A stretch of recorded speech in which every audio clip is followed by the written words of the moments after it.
तो आपका हो गया था, ठीक है ना। अब आपको पढ़ना है यूनिफॉर्म स्पीच।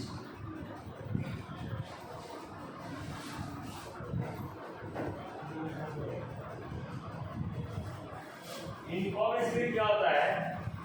जैसे आप इक्वल टाइम में जब इक्वल डिस्टेंस कवर करते हैं तो उसका ग्राफ जो होगा एक स्ट्रेट लाइन आएगा, ठीक है ना। जैसे आप इक्वल टाइम में इक्वल डिस्टेंस कवर कीजिएगा तो उसका स्पीड जो होता है यूनिफॉर्म कहलाता है, मतलब कांस्टेंट स्पीड भी बोल सकते हैं आप। जैसे आप गाड़ी चलाते हैं, कार चला रहे मान लेते हैं, और इसका स्पीड जो है मतलब कि इक्वल है हर इक्वल टाइम इंटरवल में। जैसे आपका T1 में, T2 में, इस तरह से आप T3 में निकालते हैं। डिस्टेंस S1 है, S2 है और S3 है। सब केस में जैसे V1 का वैल्यू, V2 का वैल्यू और V3 का वैल्यू जो भी आएगा Vn तक, सारा वैल्यू इक्वल होगा, ठीक है ना।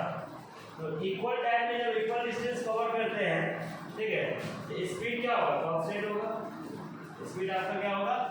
कांस्टेंट होगा।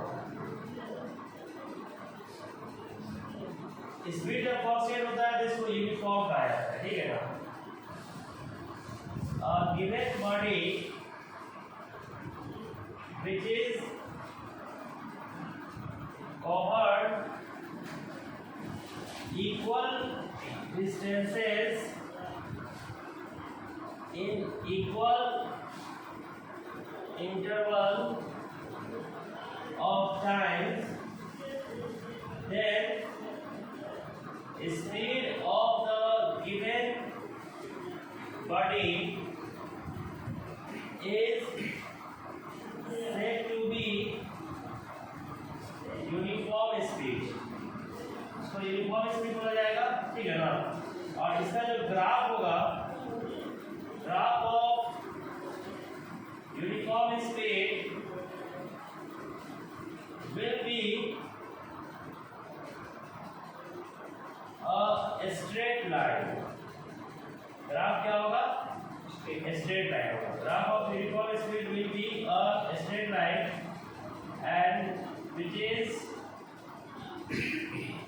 given by, इसको दिखाया जाता है इस तरह से। टाइम है आपका और इधर आप ले रहे हैं डिस्टेंस, ठीक है। जैसे इक्वल टाइम में जैसे T1 है और ये आपका S1 है। ग्राफ जब ड्रॉ कीजिएगा इस तरह से,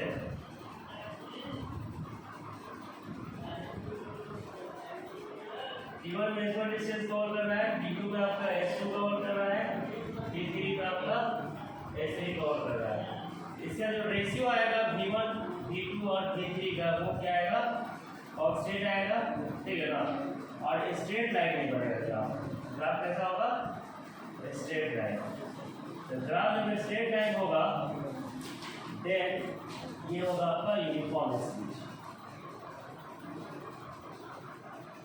ठीक है। जैसे कोई भी इक्वेशन दिया हुआ है, ठीक है ना, और उसका ग्राफ आप ड्रॉ करते हैं डिस्टेंस वर्सेस टाइम का, और वो ग्राफ आपका अगर स्ट्रेट लाइन आ जाता है तो उसको आप बोलते हैं uniform speed.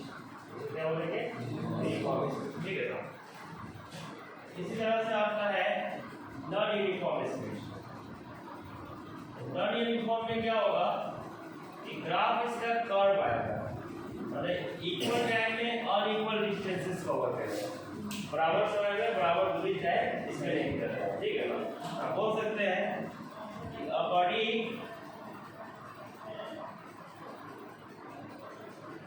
is covered unequal distances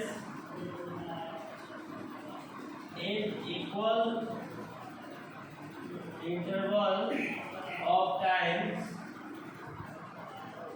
then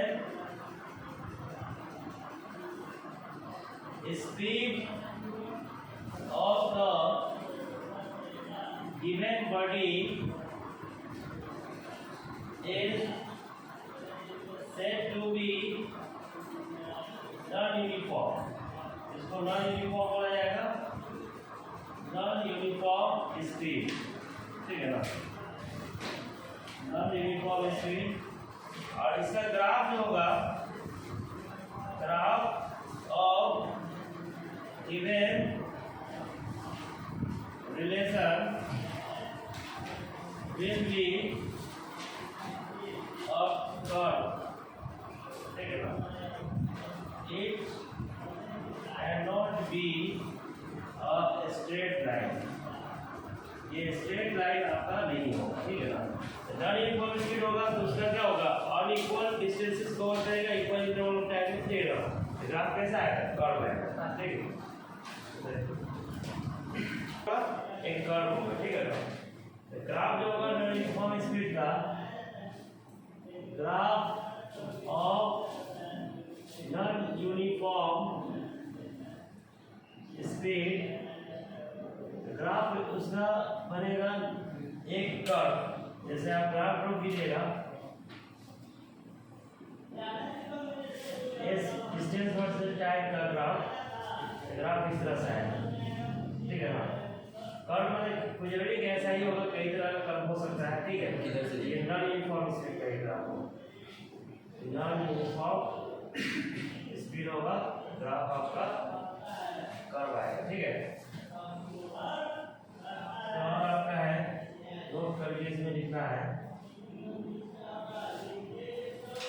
area of speed time graph gives distance।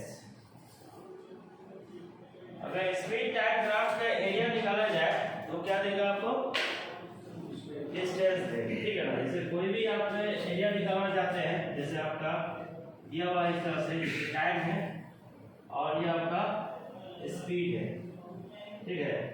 और इस एरिया को जब सॉल्व कीजिएगा, मान लीजिए एरिया कवर कर रहा है, ये ओ ए बी ट्रायंगल है और ये स्पीड आपका है, मान लेते हैं कि v1 है और ये टाइम t1 ले रहा है, ठीक है ना।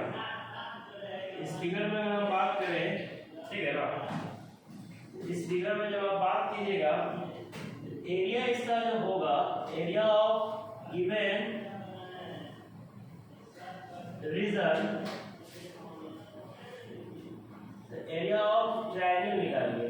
यहाँ पर एरिया ऑफ ट्रायंगल जो होगा ओ ए बी, तो एरिया ऑफ ट्रायंगल क्या होता है, 1/2 बेस इनटू हाइट होता है, बड़े बड़े लाइन में, ठीक है ना। तो इसमें अगर हम बात करेंगे 1/2 बेस कितना है आपका, बेस है ओ ए और हाइट कितना है, तो हाइट है आपका बी डी। तो 1/2 ओ ए का वैल्यू कितना है, तो t1 है, t1 सेकेंड, और बी डी कितना होगा आपका, बी डी हो जाएगा v1, स्पीड है तो मीटर पर सेकेंड होगा, क्या सेकेंड से सेकेंड कट जाएगा, सेकेंड से सेकेंड कटेगा तो क्या बचेगा, 1/2 g1 इनटू ये बच जाएगा, सिर्फ मीटर बच जाएगा। तो मीटर किसका यूनिट होता है, मीटर यूज किया जाता है डिस्टेंस के लिए, क्या ये क्या दे देगा आपको, डिस्टेंस दे देगा, ठीक है ना। मतलब एरिया निकाल दीजिएगा तो क्या दे देगा आपको, डिस्टेंस दे देगा, d1/2 मीटर, ठीक है। कोई भी कर्व तो दिया हुआ है, कोई भी आपका ग्राफ दिया हुआ है, ठीक है ना, तो उसका आप एरिया निकाल दीजिएगा, तो एरिया क्या दे देगा आपको, डिस्टेंस, ठीक है। ये निकालने का तरीका है। जैसे आपका क्वेश्चन है, find out the total distance in the given graph. जो ग्राफ है उसमें आपको टोटल डिस्टेंस निकाल कर बताना है। जैसे आपके दिया हुआ है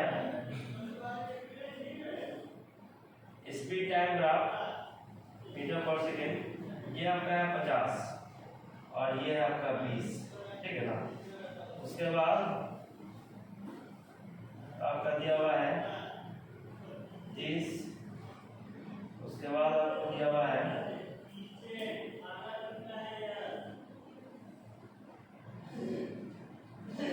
ये आपका 60 है, ठीक है, और ये आपका 40 है ना। ये इसके जो सामने में है, इस रीजन का आपको एरिया निकालना है। ये एरिया निकालिएगा तो क्या दे देगा, डिस्टेंस दे देगा। 3 ग्राफ है, तीनों ग्राफ को सॉल्व करना पड़ेगा तब जाके क्या देगा, डिस्टेंस देगा। ठीक है ना। जैसे यहाँ पर डिस्टेंस निकालना है तो डिस्टेंस निकालने के लिए क्या करेंगे, एरिया निकालेंगे। डिस्टेंस निकालने के लिए पहले इसका निकाल लेंगे एरिया, फिर इसका, फिर इसका। ये हो जाएगा a1 plus a2 plus a3। यहाँ पर टाइम आपका सेकेंड में है और स्पीड मीटर पर सेकेंड में है। इसका एरिया क्या होगा, ये रेक्टेंगल है, रेक्टेंगल का एरिया इनटू बी होता है क्या, एल हो गया आपका 50 और बी हो गया आपका 20। ठीक है ना। ये ट्रायंगल है, ट्रायंगल क्या है 1/2 बेस, बेस हो गया आपका 10, इसमें से 20 को माइनस करेंगे, हाइट कितना है 50। इस तरह से ये है ट्रापेजियम। ट्रापेजियम में क्या होता है 1/2 sum of parallel side, sum of parallel side 50 plus 60। अब बीच का डिस्टेंस कितना हो गया 10। इसको सॉल्व कीजिएगा तो ये कितना आ जाएगा, ये आपका आ गया 1000, ये कितना आ जाएगा आपका 250। ठीक है ना। और ये कितना आ जाएगा आपका, ये हो गया आपका 110 और 5 है आपका 110 है 550 हो जाएगा क्या। ये हो गया आपका टोटल कितना आ जाएगा 0 0 5 2 7 8 1800 मीटर डिस्टेंस होगा। कोई भी रीजन का अगर स्पीड टाइम ग्राफ दिया रहेगा तब उसका एरिया निकाल दीजिएगा तो क्या दे देगा, डिस्टेंस दे देगा। तो डिस्टेंस इस ग्राफ का कितना होगा 1800 metre.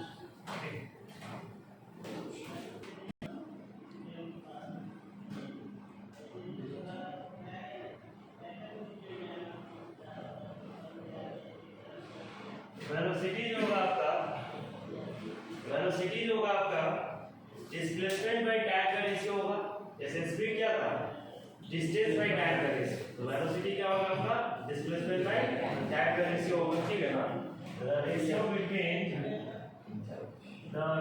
Between the displacement and time is called velocity।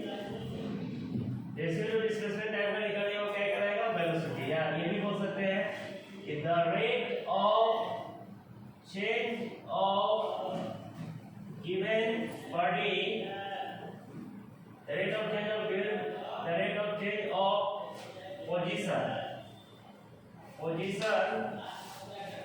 Of the given body in a fixed direction। इसको डायरेक्शन फिक्स किया है, ठीक है ना। with respect to time is called velocity। इसको वेलोसिटी कहा जाता है। तो वेलोसिटी जो होगा आपका, इसको आप बोलते हैं displacement by time.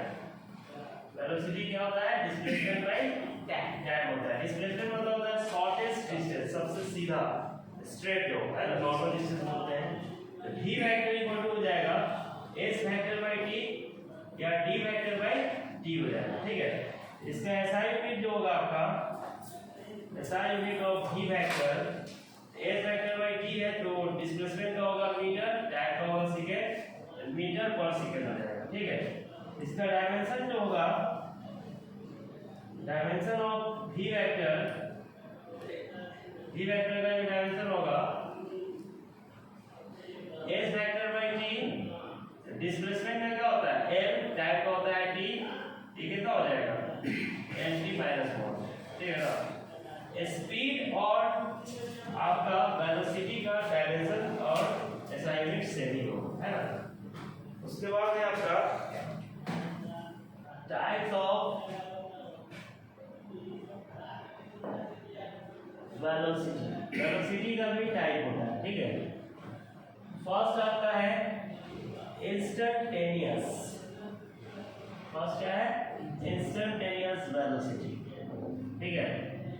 Instantaneous velocity जो होता है, एक पार्टिकुलर टाइम पर किसी भी बॉडी का पोजीशन जो चेंज करता है एक फिक्स डायरेक्शन में, तो उसको हम बोलते हैं इंस्टेंटेनियस।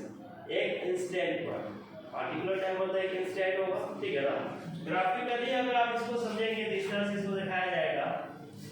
जैसे ये टाइम है आपका और ये डिस्टेंस है, और डिस्टेंस जब शॉर्टेज दिया जाएगा एक पार्टिकुलर टाइम पर, जैसे देखिए कर्व है, यहाँ पर डिस्टेंस जो कवर T1 में डिस्टेंस कवर किया ये मान लेते हैं कि S1 और T2 में डिस्टेंस कवर किया आपका S2।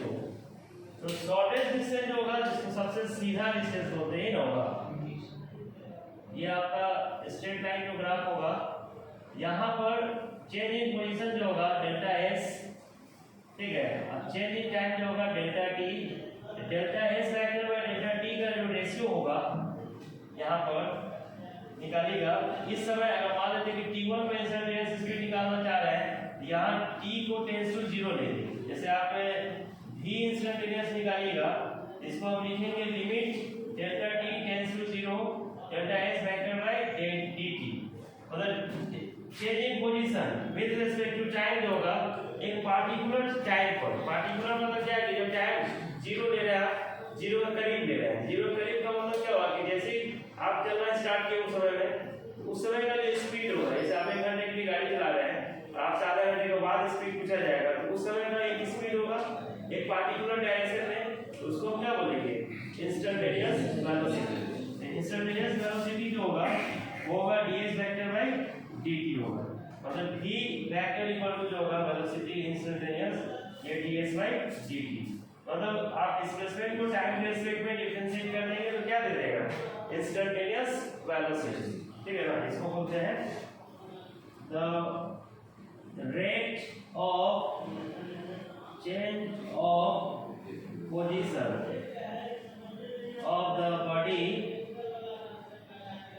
in a particular direction, ठीक है ना, with respect to time। या सीधे इसको हम बोल सकते हैं कि डिफरेंशिएशन हम कर रहे हैं किसका, तो डिफरेंशिएशन हम कर रहे हैं differentiation of displacement with respect to time। Time के रिस्पेक्ट में अगर डिस्प्लेसमेंट को डिफरेंशिएट कीजिएगा तो क्या दे देगा इंस्टेंटेनियस वेलोसिटी।